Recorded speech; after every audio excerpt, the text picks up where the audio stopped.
Hello guys, সিপিসিআর। তো আপনাদের জন্য এমন একটি আজকে ভিডিও নিয়ে এসেছে যেটা অবশ্যই আপনার জন্য অনেক ইম্পর্টেন্ট হতে পারে। তাই আপনারা যারা পিসি বিল্ড করার চিন্তা করছেন এবং এসএসডি কেনার কথা চিন্তা ভাবনা করছেন, তো তাদের জন্য এই ভিডিওটি অনেক হেল্পফুল হতে পারে। আর এরকম ভিডিও আমি এর আগে আনিনি। তো কয়েকদিন আগে আমি দুইটা ভিডিও নিয়ে এসেছিলাম যেখানে আপনাদেরকে এসএসডি বাইং এর উপর একটা গাইড দিয়েছি, যেখানে আপনারা ভালো প্রাইসে ভালো মানের এসএসডি ক্রয় করতে পারেন। আর ওই সময়টা খুব ভালো একটা পরিস্থিতিতে ছিল বাংলাদেশের মার্কেটেও। এসএসডি যেগুলো আছে সেটা SATA হোক অথবা M.2 NVMe এর যে কোনো জেনারেশনের প্রাইস মোটামুটি সলিড ছিল, কিন্তু বর্তমান সময়ে বিষয়টা ভিন্ন হয়ে যাচ্ছে। তারপরে আমি যেটা ভিডিও বানালাম সেখানে দেখলাম যে অনেক এসএসডির দাম দিন দিন বাড়তে চলেছে। কিন্তু কয়েকদিন আগে অর্থাৎ 5ই নভেম্বরে আরেকটা আমি আপনাদেরকে নিউজ কভার করেছিলাম টেক নিউজে। তো সেখানে বলেছিলাম যে 3D NAND যে সকল ফ্ল্যাশ আছে অর্থাৎ এসএসডি হোক বা এই ধরনের যে কোনো ধরনের ডিভাইস, সেগুলোর প্রাইস অনেকটা বাড়তে চলেছে। আর এটা কারা বাড়াচ্ছে? অবভিয়াসলি স্যামসাং এবং যারা NAND বানিয়ে থাকে আদার্স যে সকল কোম্পানি, তাদের কথা বলছি। আর বর্তমান সময়ে যে আপনারা সাধারণ এসএসডিগুলো দেখতেন 256 জিবি অথবা 512 জিবি, যেগুলো আপনারা 512 জিবি M.2 NVMe এসএসডির কথা বলছি, তো সেগুলো হয়তো বা Gen 3/4, সেগুলোর প্রাইস আমরা 2900 টাকা থেকে 3000 টাকা পর্যন্ত দেখতে পেরেছি ভালো কোম্পানির। লাইক সেটা এসার এর যে পপুলার একটা সিরিজ আছে FA100, সেটার প্রাইসও আমরা ভালো দেখতে পেরেছি এবং তার যে পারফরমেন্স এবং রিলায়েবিলিটি সেটাও কিন্তু অনেক ভালো। তাছাড়াও যদি এইচপির কথা বলি বা টিমের কথাও বলি, তো অ্যারাউন্ড তাদের যে প্রাইসটা ছিল মোটামুটি ডিসেন্ট এবং খুবই ভালো ছিল। বাট বর্তমান সময়ে যদি এসএসডিগুলো খোঁজ করছি, সেগুলো 500 বা 700 টাকার মতো প্রায় বেড়ে গিয়েছে। আর কয়েকদিন আগেই কিন্তু স্যামসাং এরকমটাই হিন্ট দিয়েছে যে 20% হাইক হবে এসএসডির প্রাইসে। তবে সেইগুলো অবশ্যই নতুন যে সকল ন্যান্ড আসবে তার উপর লাগু হবে বা ধার্য করা হবে। তবে এখানে আরেকটা বিষয়, আপনারা জানেন বাংলাদেশের মার্কেট কিভাবে কাজ করে থাকে।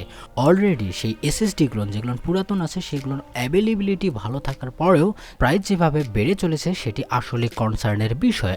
আর একটা বিষয় চিন্তা করুন, যারা আপনারা 1 টিবির SATA বা M.2 NVMe এসএসডিগুলো দেখেছিলেন যে 4500 থেকে 5000 বা 5500 টাকার মধ্যে, তো সেগুলোর প্রাইস অনেকটা আবারও বাড়তে চলেছে। অর্থাৎ কোনো এসএসডির প্রাইস যদি 5000 টাকা হয় আর এখানে যদি আমরা 20% প্রাইস হাইক দেখি, এখানে আবারও একটা আপনাদেরকে কথা বলছি, এইগুলো কিন্তু নতুন NAND ফ্ল্যাশের সাথে যুক্ত হবে। কিন্তু আমরা মার্কেট ভালোভাবেই জানি যে শুধুমাত্র নতুন এসএসডিগুলোতে যে প্রাইস ট্যাগ হবে সেটা কিন্তু না, এই পুরাতন কার্ডগুলো যেগুলো এর আন্ডারে পড়ে না সেগুলোরও হবে। এটা মার্কেটের নিয়ম। তো সেক্ষেত্রে আপনারা যারা চিন্তা করছেন যে আপনি ভালো মানের একটা এসএসডি কিনবেন, বিশেষ করে বড় সাইজের 1 টিবি 2 টিবি অথবা 512 জিবি পর্যন্ত, আপনারা অবশ্যই বর্তমান সময়ে ভালো দেখে পারচেস করে নিতে পারেন। তাহলে আপনি অনেকটা হলেও সেভ হতে পারবেন। অর্থাৎ 500 বা 1000 টাকা যদি আপনি সেভ হন আর সেই টাকাটা যদি আপনি সিপিইউ বা জিপিইউতে লাগান, তো সেক্ষেত্রে কিন্তু আপনি একটা বেটার এক্সপিরিয়েন্স পাবেন। আমি শুধুমাত্র যে এখানে এই এসএসডিগুলোর কথা বলছি তা কিন্তু না। আমরা যদি ট্রেন্ডফোর্সের যে লিগ বা তাদের যে একটা রুমার আসছিল আমাদের কাছে, তো সেটির কথাও বলি, তো HBM3 যে সকল জিপিইউ মেমোরিগুলো হবে সেগুলোতে কিন্তু অনেক কস্ট ইনক্লুড হতে চলেছে। তবে হ্যাঁ, এখনও পর্যন্ত যে সকল সাধারণ যে সকল GDDR6 অথবা 7 মেমোরিগুলো আছে সেগুলোতে অতটা দেখা না গেলেও যে HBM সিরিজ অর্থাৎ হাই ব্যান্ডউইথ মেমোরির 3 যে সেকশন আছে, আইসবোল্ট যেটাকে বলছে 16 বিটকে ওডেক করবে অর্থাৎ ODECC।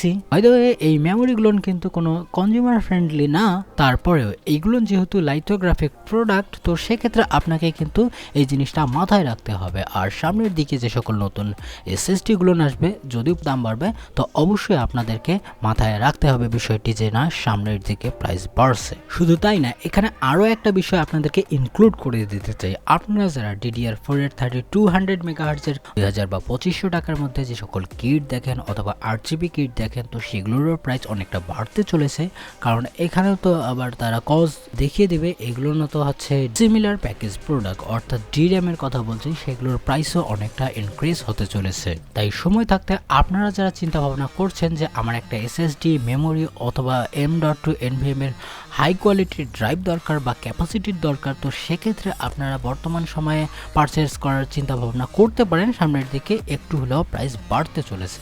আই হোপ যে ভিডিওটি আপনাকে ভালো লেগেছে। যদি লেগে থাকে অবশ্যই লাইক দিবেন, আর এরকম ভিডিও দেখার জন্য অবশ্যই কমেন্ট সেকশনে জানাবেন যে কোন জিনিসের দাম কমাবাড়া করছে, যাতে আপনাদের সুবিধা হয়। আর এজন্য আপনাকে যেটা করতে হবে, চ্যানেলটিকে সাবস্ক্রাইব করতে হবে, আর এটা আপনাদেরই ধরে নিন। ভালো থাকবেন, সুস্থ থাকবেন, বাই বাই।